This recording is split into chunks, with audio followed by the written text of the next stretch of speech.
এবার সূর্যকুমার যাদবের ক্যাচটি নিয়ে শুরু হলো মহাবিতর্ক।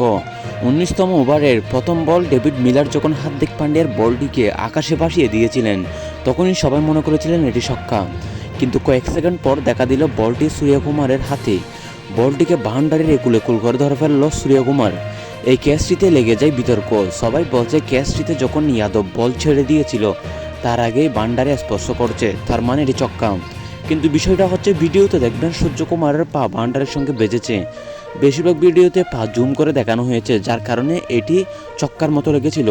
কিন্তু সূর্যকুমার যাদবের পুরো বডি দেখলে বোঝা যায় এটি ছক্কা হয়নি।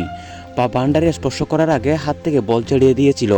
ভিডিও ফুটেজে শুধু পা দেখানোর কারণে সেখানে বোঝানো যায়নি তার হাতে বল ছিল কি ছিল না, এবং পরে বাউন্ডারির ভিতরে ঢুকে যায় সূর্যকুমার। পা বাউন্ডারি স্পর্শ করার আগে হাত থেকে বল ছেড়ে দিয়েছিল এবং পরে বাউন্ডারির ভিতর ঢুকে যায়। তারপর কেসটি আপাত ধরে নেই, এটি আউট।